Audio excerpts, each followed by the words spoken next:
Yogena Chittasya Padena Vacham Malam Sairasya cha Vaidikena Yopakaruttam Pravaram Muninam Patanjalim Pranjaliranatosmi.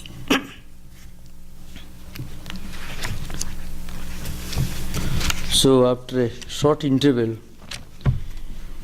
we are now coming back to the Patanjali's Yoga Sutras. So far we have discussed some of the most important principles in the yoga system and also in the yoga psychology. First, Patanjali makes it clear that we turn to yoga when we feel that we are not satisfied, we are not fully contented with what we experience in our everyday life, with what we feel, what we enjoy through the five senses of perception and mind.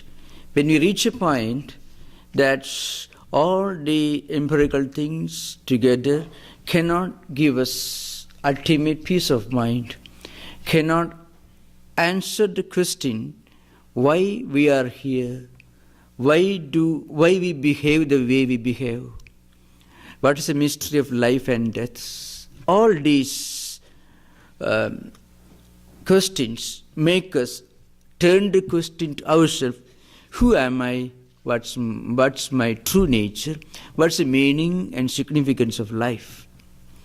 So that's why Atha Yoga Anvishasana. When we reach this state, that's the meaning, Atha. When we reach such a state, then we start discussion or interpretation of yoga. The second sutra clearly defines what yoga is all about. Yogaha, Chitta, Vritti, Nirodha. Now, yoga is defined as the cessation of our sense of self, our own personality, our own concept of what we are, misidentifying with all these peripheral, transitory objects that we experience. When something happens, we become unhappy because we identify ourselves with that something. Here, an interesting discussion is sometimes made by psychologists who read yoga. A very interesting discussion. I'm turning your attention to that point, then we will come to the text. What's the meaning of cessation? Yoga is defined here as cessation of our misidentification with different objects, impressions, tendencies that emerge in the mind. Misidentification with objects. Normally, as I said, when we see an object, a visual object, for the time being, we identify ourselves as the seer of that object. When we feel pain or when we have an unhappy incident, event in our life, something that gives us pain, we identify ourselves as a psychophysical mechanism who is undergoing this unfortunate, painful experience. So how we interpret ourselves? To be a tiny psychophysical mechanism who could be affected by a most insignificant, fluctuating, transitory experience. In Buddhist tradition, they concentrate on the momentariness. They focus on the fact that all these experiences are momentary. They are not eternal. That is true. To be just I shall give a short little background of yoga and its connection with Buddhist philosophy. One of the four schools of later Buddhism is known as Vijnanavada, or subjective idealism. Sometimes it is called Yogachara. In fact, many of the most fundamental canonical works were looking upon the Vijnanavada system as Yogachara, because these Buddhists were practitioners of yoga. They got many of these ideas from Patanjali's system. So that's called Yogachara, those who practice yoga. In fact, there are two schools of Mahayana Buddhism which are very popular in this country today. One is the doctrine of emptiness, which is known as Sunyavada. The other is the doctrine of subjective idealism, which is called Vijnanavada, sometimes called Yogachara system. Its real name was Yogachara because one of its most famous book is Yogachara Bhumi. That's one of the most famous book of this Vijnanavada Yogachara system. Now, they focused on one simple, important fact of empirical experiences. What is this? It is momentary. Everything is changing. Everything is in a flux. Nothing is permanent. If we can concentrate on the impermanence of the empirical phenomena, we can enjoy peace, we can have peace of mind. Because peace of mind is lost when we identify an object to be something eternal, to be permanent. Instead of recognizing its impermanence, by mistake, we read permanence into it. To give an example, suppose something, say a collapse in the markets or the death of a near dear one. All this happened. Or maybe one may lose his job or may not get promotion. All these things, or maybe in a state of perpetual unemployment. That also is a possibility. In all these conditions, we lose our peace of mind. Because we think that state is a permanent state, which even from a point of view of geology or physics cannot be possible.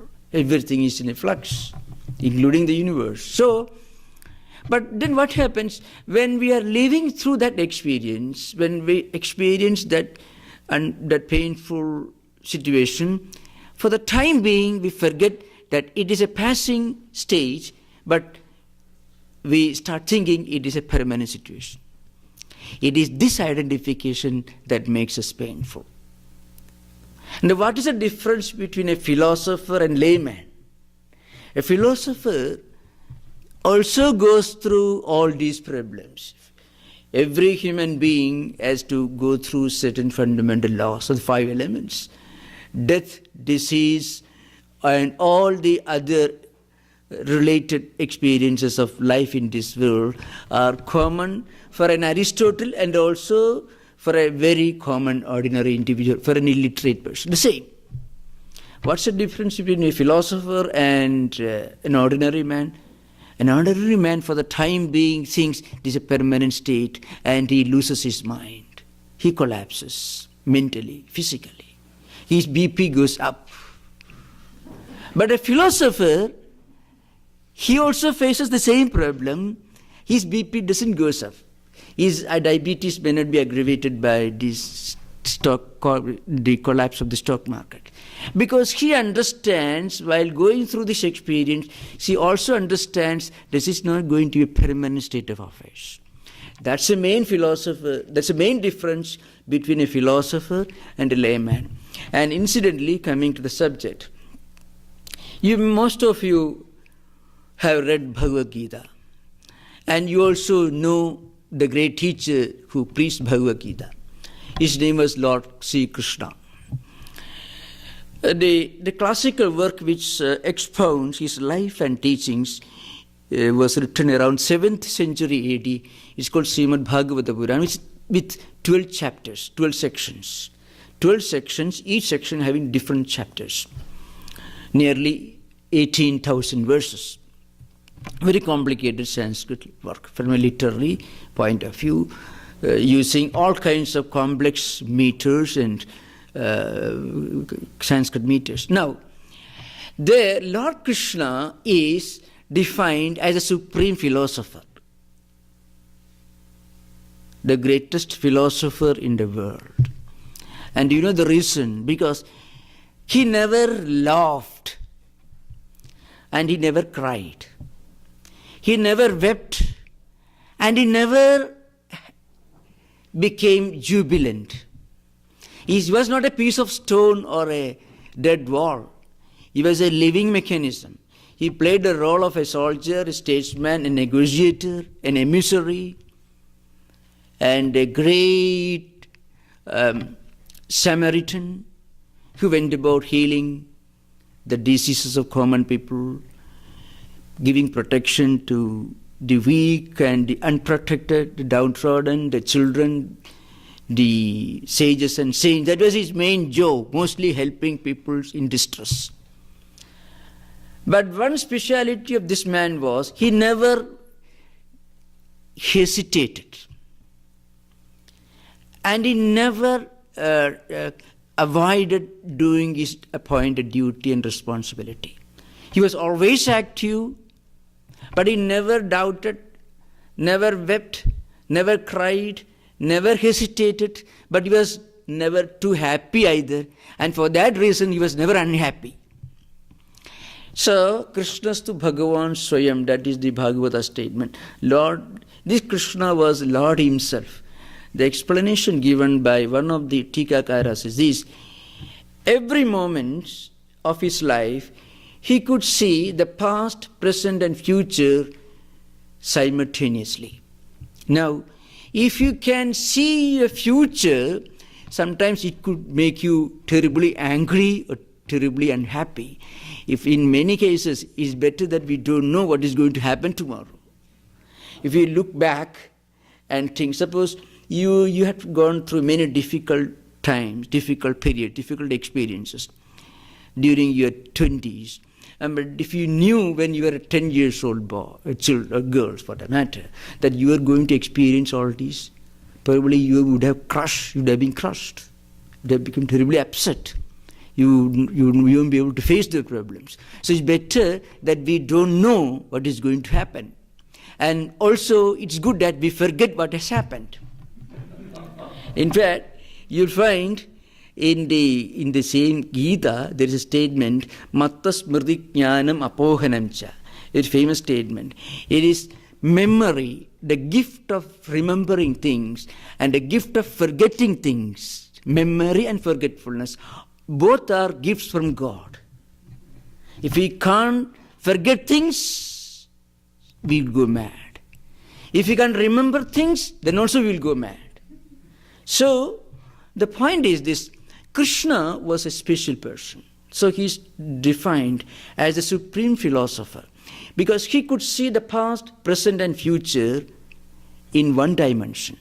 So if there was a painful experience, he knew it will pass off. So there was no need to be upset.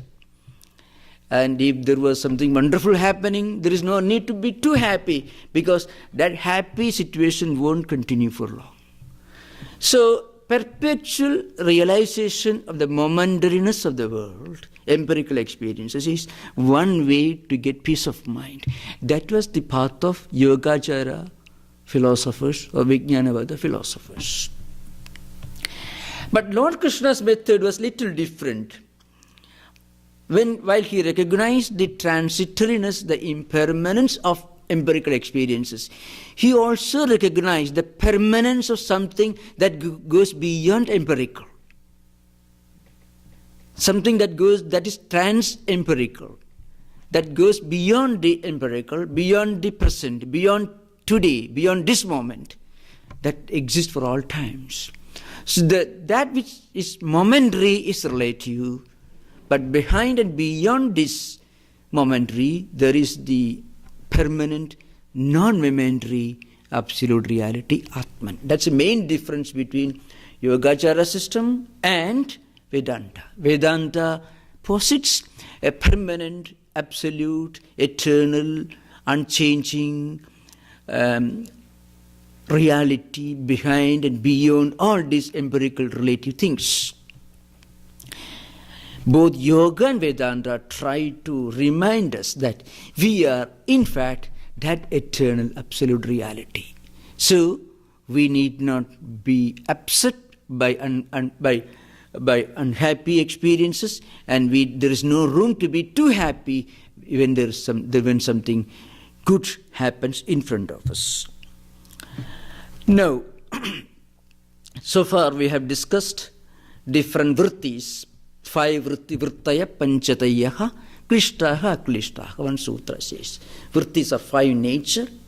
They are sometimes very happy, they are sometimes painful, sometimes not painful. So whatever we do, whatever we experience creates a tendency in our mind. That residual factor is called a vritti or tendency. That tendency can become a potent characteristic which is called samskara. Samskara can become a vasana. Vasana can make us repeat the same action, and that action could again produce a byproduct, a vritti, a tendency, which again becomes samskara. So I shall draw this cycle and then come to the subject, because a little background information is necessary before coming to the, I think today we had to deal with perhaps the 17th sutra of the first chapter, that is Samadhipada. So Patanjali says there are 5 types of vrittis: pramana, viparya, vikalpa, nidra, smrutaya. These are the 5 vrittis. Certain vrittis, tendencies, are based on valid experiences. Some of them are based on verbal testimony, reading books, different scriptures. And then certain vrittis may be just ideas and delusions without a corresponding object. See, even if you get a delusion, misunderstanding, that also creates a vritti. As I said earlier, whatever we do consciously produces its byproducts. It's called vritti. It's called a modification in our mind. That what we cannot do anything without this modification being produced simultaneously. Now, it need not be a deliberate conscious action. It could be a flashing thought in our mind without any corresponding object, which is called vikalpa. It can be just a memory coming back to the mind. It can be something related to our experience in dream. All these create a kind of modification in our mind stuff. These modifications, when they get concentrated, they become a strong tendency which wants to express itself in different circumstances. A person who has done something in the past, has thought a thought, had dreamed something, may have read something, remembered something, all these will create some kind of a modification in the mind. This any modern psychologist will accept, all of them. In fact, the mistake that Freud made was he accepted this, but then he started walking in the dark. He reduced human mechanism to the lowest possible conceivable entity. That's all. But Jung and Adler, both of them accepted many of the ideas which Patanjali states here, the types and archetypes, all these complexes and all that. Now, again, coming back. So, as I said, every action, thought, memory, or anything could produce a modification. Modification is called a vritti. It could become a samskara, a strong, potent tendency, potentiality. That is samskara. If you have done something, there's always a tendency, a possibility that you may repeat that action sometime in future, because it comes to the surface. When we have done something long in the past, maybe according to Vedanta, say 2000 years, maybe about 90 lives earlier, you may have done something. something nice, something good. You meditated, you are a saint, you are an ascetic. Today, if we go through a meditation center, that tendency in the form of samskara may tell us, let's go and sit for some time. 2000 years must have gone through, but still, if that samskara is strong, it will force us to move in that direction. So action, modification, then samskara. Karma, vritti, samskara. Action, modification, then potentiality or tendency. Fourth stage is this tendency, samskara, can become a vasana. What is vasana? Vasana is a natural movement of this tendency towards an action. Sometimes, when children go for classical music, some great classical music, I'm talking about classical music, mind you. The other thing could be practiced by anybody. It may not require much previous tendencies. But I'm talking about classical music. Some great musicians will tell the student, well, you have a vasana, means you have practiced this sometime in the past, which has become a potential tendency. So that tendency has a strong, that culture has a strong tendency to repeat the same action again, so that person may show great genius in picking up a music, perhaps some song or something. Vasana. Now vasana becomes a sankalpa. Well, I'm going to do that. And once you take a decision, you do that. And when you do it, again what happens? The already accumulated tendencies are strengthened by repeated actions. So these vrittis can be divided into 5 categories. That is, pramana, viparya, vikalpa, nidra, smrtaya. And the purpose of yoga is to stop ourselves misidentifying with all these vrittis, tendencies, by going beyond them. That's the purpose. And for that we have to practice strong non-attachment, the detached param vairagya, that's a term used here. This should be practiced again and again. We must think of the impermanence of these external objects and experiences, and that will help us to detach ourselves from these experiences, objects which come and go, which emerge like waves in the ocean, recognizing their impermanence. And this will gradually take us to the state of the first stage in samadhi, which is called Samprajnata Samadhi. Samadhi, this is the first stage.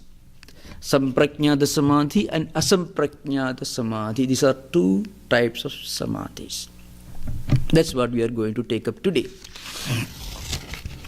Now, I'm going to read the 17th sutra here.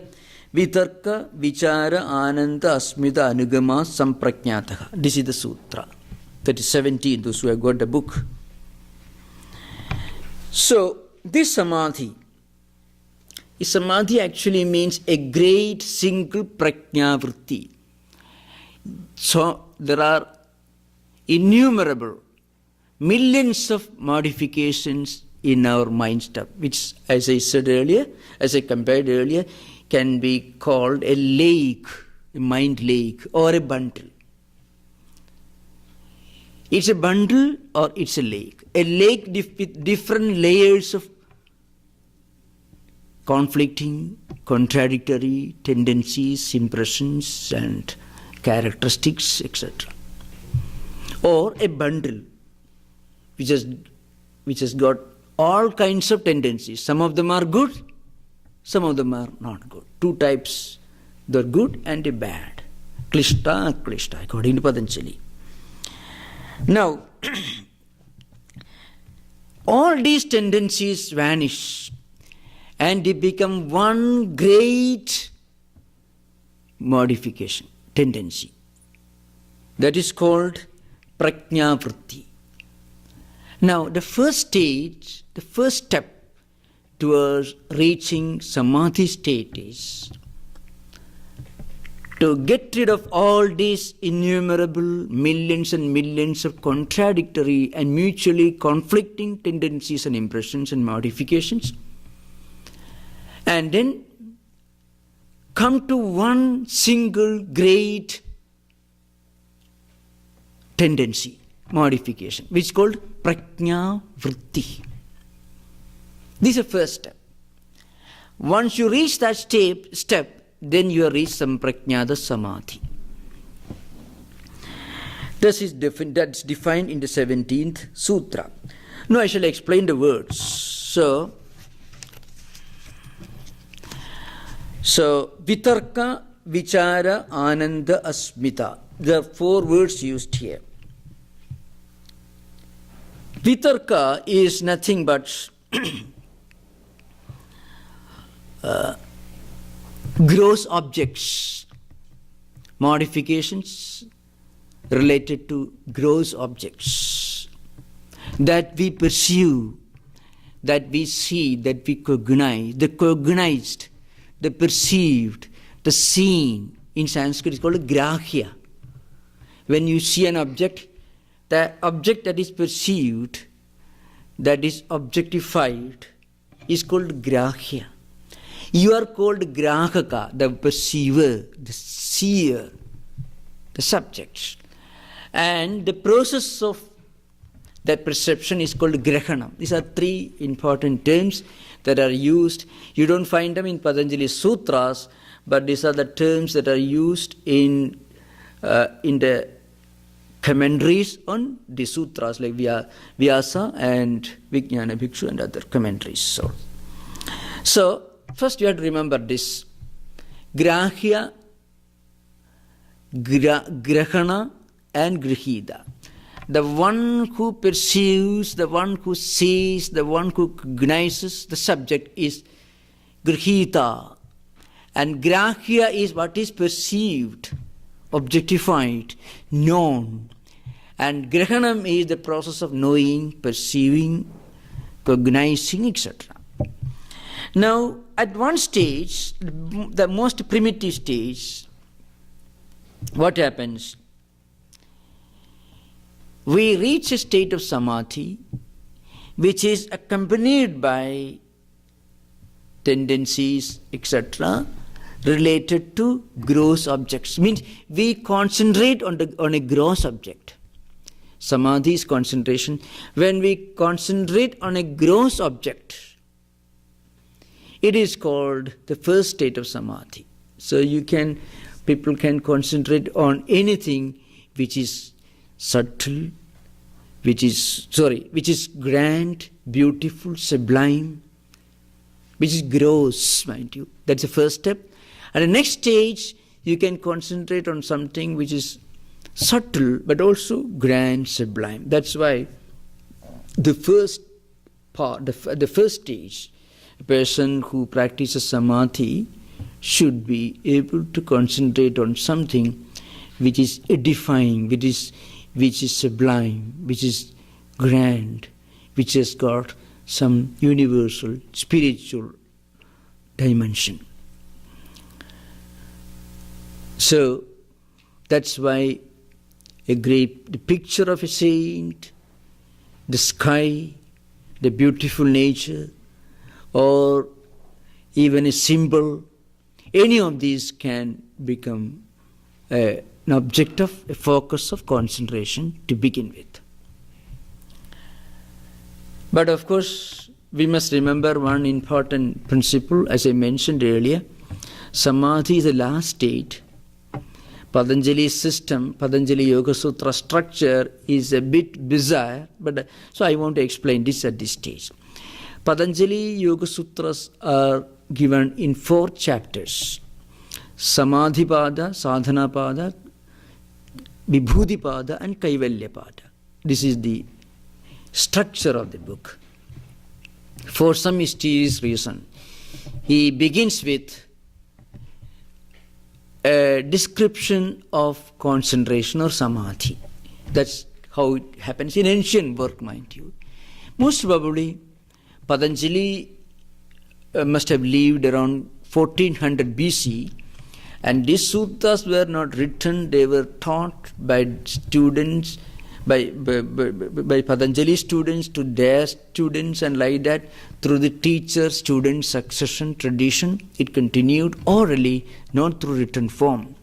So, somehow, this was how the original sutra structure was published for the first time, when they were published in written form, in printed letters. So, the first chapter deals with the ultimate goal of spiritual life, samadhi.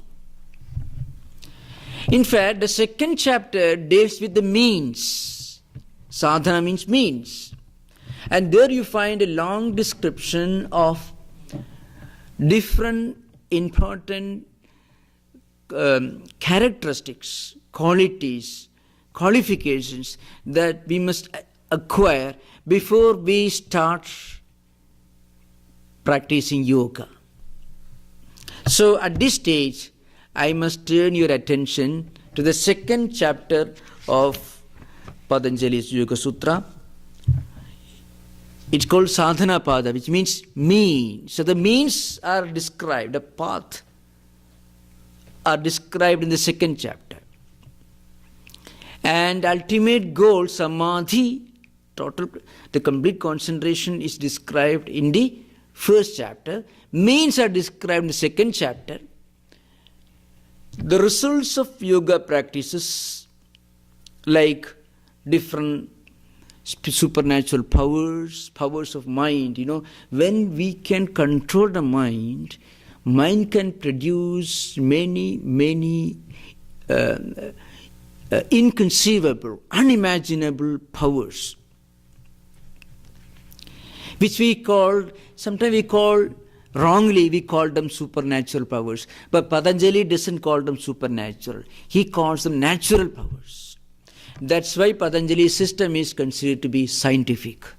The moment you talk about supernatural, then there is something wrong in that analysis. So Patanjali doesn't call them supernatural powers. Though in the translations, for want of better terminology, the translators may have used the word supernatural powers. Supernatural in the sense, it is supernatural for those who do not practice yoga, but very natural for those who practice it. See, even the physical level, you can imagine what all apparently supernatural powers people obtain by constant practice of the body. Long jumpers, high jumpers, if you read the newspaper reports during the Olympics or World Cup, you can see that. These are supernatural powers for the common man, but not for those who practice every day running 100 meters up and down.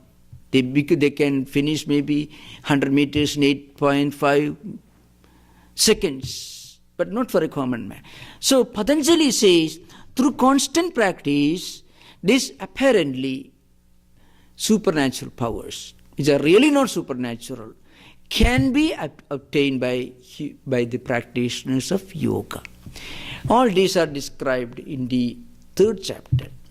In the fourth chapter, Patanjali deals with liberation.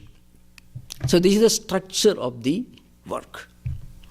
So, when we talk about samadhi, we have to deal with its early stages, at least briefly. When we discuss the second chapter, we will deal with them elaborately. But samadhi is the last stage, eighth stage of Patanjali system.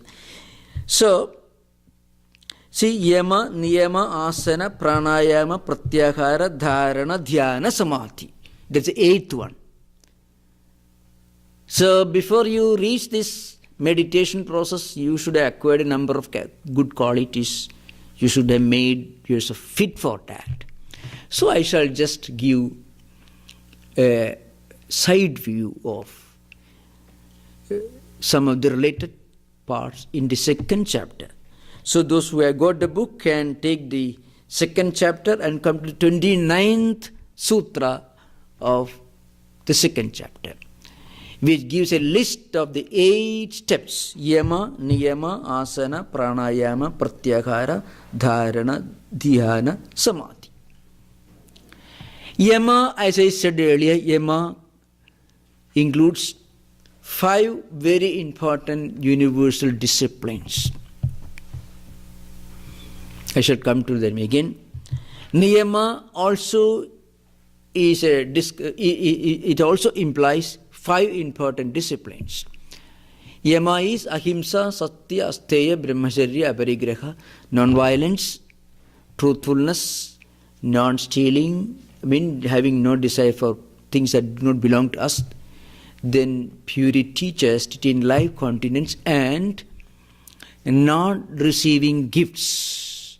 Some of these may make us wonder why Patanjali worried so much about not receiving gifts. Suppose you get something from somebody, what is going to happen?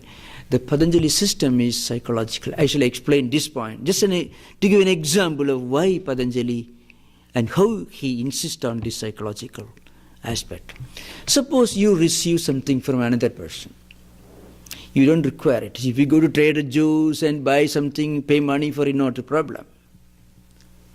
But suppose we go about receiving things from people without any discrimination, means without a discerning mind.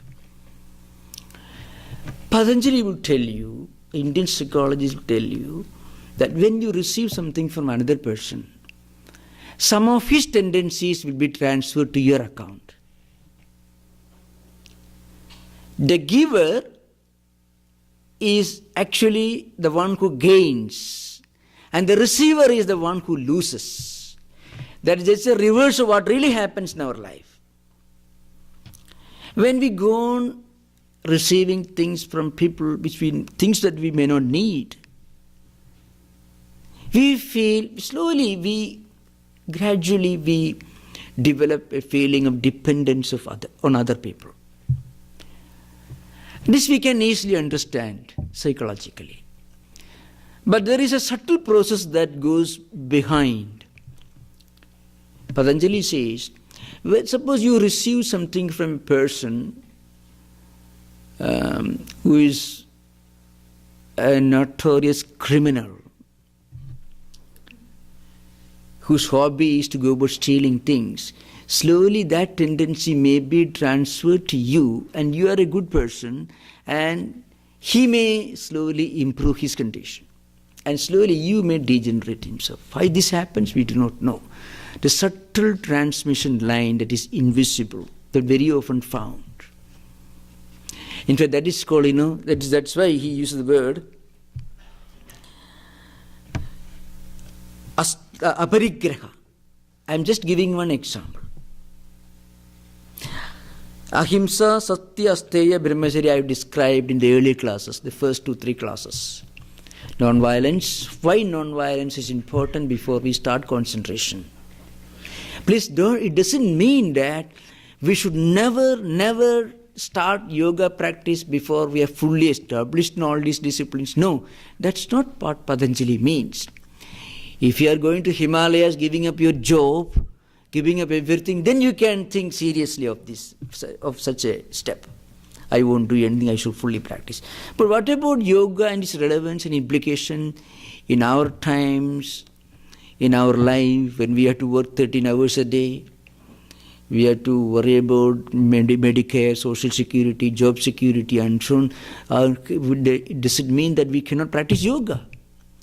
What Patanjali means is, these ideas should be kept in mind. Once we understand that these values, ethical, moral values, are important in our further evolution in spiritual life, once we become aware of its significance, we slowly start practicing them unconsciously, by degrees, not all of a sudden, by degrees. So he makes a very important statement. For example, in the Niyama section, he speaks about Svadhyaya. I'm just connecting different sutras of Patanjali system into a coherent, relevant whole. If I go one sutra after another sutra, it may not understand the real implication. To give an example, why concentration is important and why these characteristics are important, to at least an intellectual understanding of the relevance of these disciplines is important before while when trying to practice yoga. Patanjali speaks of Svadhyaya. See, tapa santosha Svadhyaya Ishwar Pranidhana.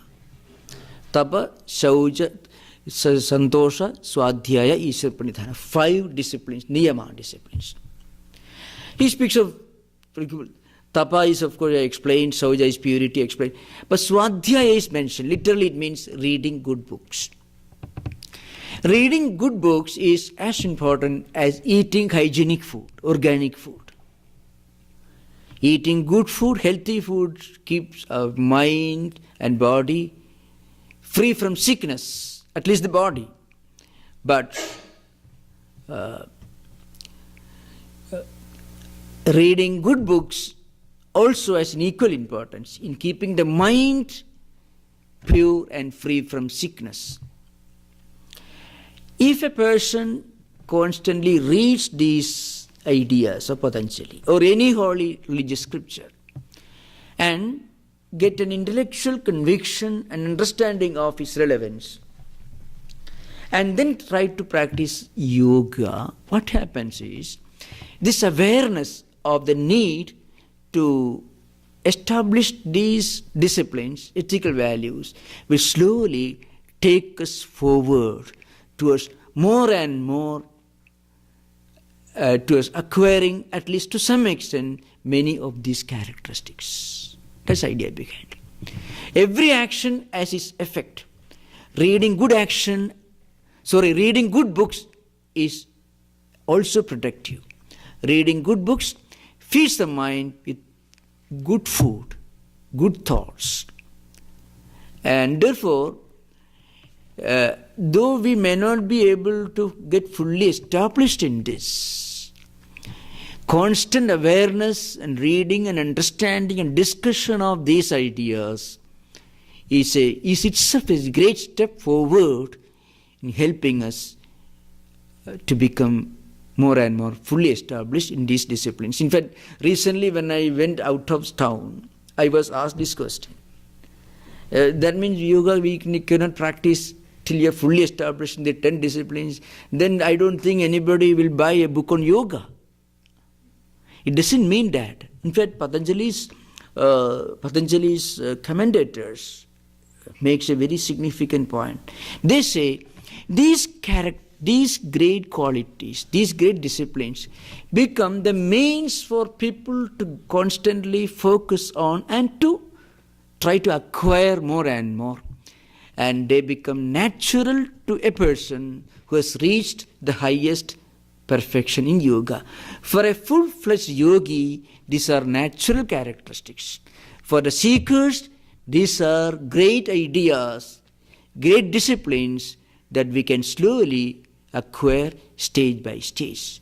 So even a serious discussion and understanding of these characteristics will give a clue. If we sit for meditation, we feel restless. What could be the reason?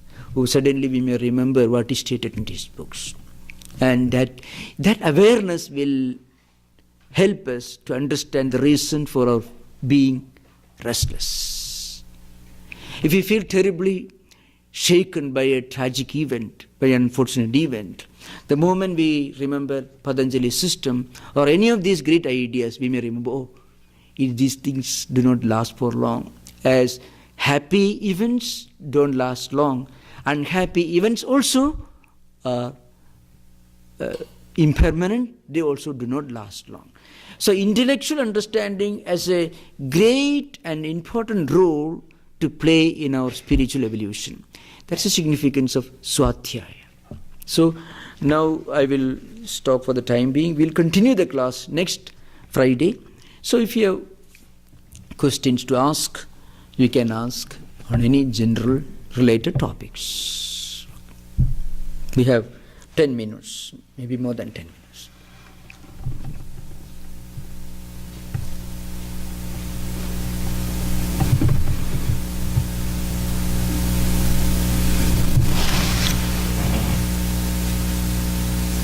I have just touched the one sutra today, the 17th.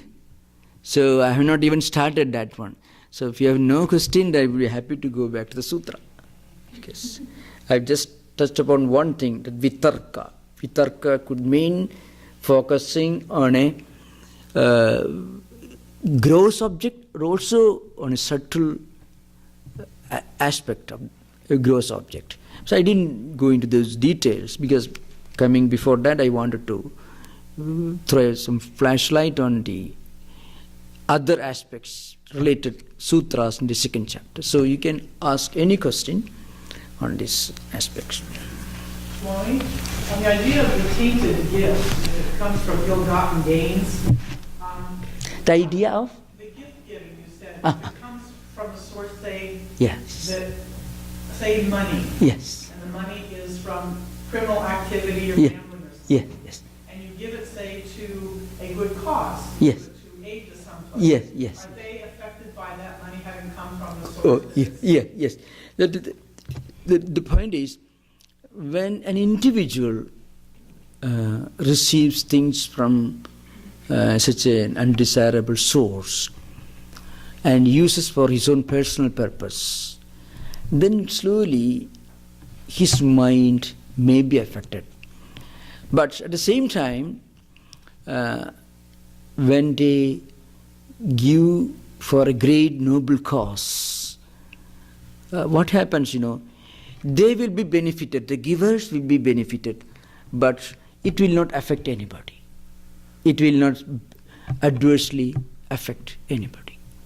Mostly this happens in individual cases. See, Patanjali's system is essentially on the idea that spiritual progress takes place at the individual level. This is very interesting. All these should be understood in the context of a single individual. Patanjali's system is essentially psychological. How an individual, through constant practice of certain values and principles, can evolve in spiritual life. So if a person with questionable background makes a gift to a big noble cause, it will be certainly good for that person. But it will not adversely affect anybody. That's why in many of our the ashramas, when people bring things, we normally put in the shrine somewhere. And we cannot digest this, better take to God. So he has a mighty big digestive power. So he can digest everything. So we can, if the account is transferred to, if that person's evil samskaras are transferred to our account, then it will be a great problem. So better let it be transferred to God's account. He can accommodate any amount. That's very often gifts are accepted in the name of God. That's the idea, a transcendental reality. Otherwise we cannot live in this world.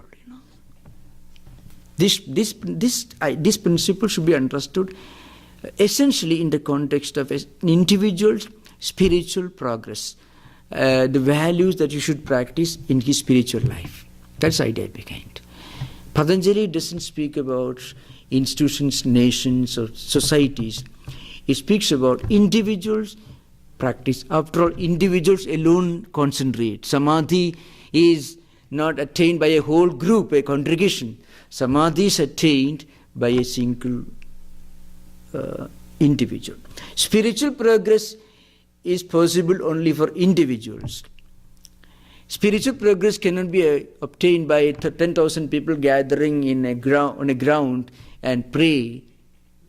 It happens when we go to our own room, sit quiet and meditate. Then only we become spiritual.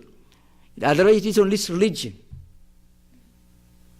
That is a very important thing. In all these contexts, congregational religion is not at all implied. Spirituality and congregational religion are two entities. mutually contradictory. A whole congregation can never become spiritual. It is individuals who grow spiritually. Very often when we try to limit spirituality to a congregation or an organization or a society, is a great danger. Social discipline, national discipline should not be interpreted as spirituality. Spirituality is essentially a matter between an individual and God. There is nobody else standing in between. So Patanjali's system is essentially based on the individual progress in spiritual life. So any other?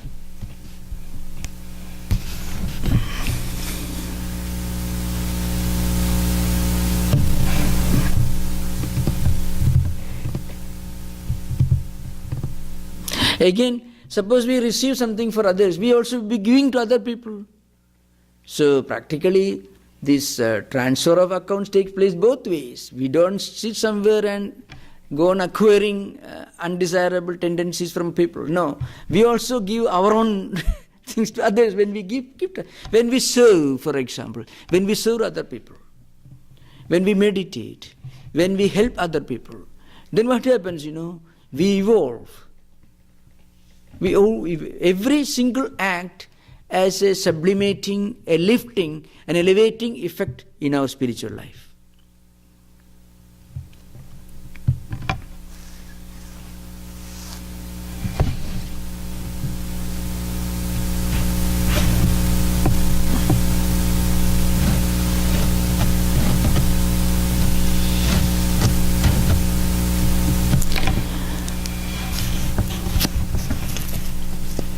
So now we will conclude and we'll continue this discussion.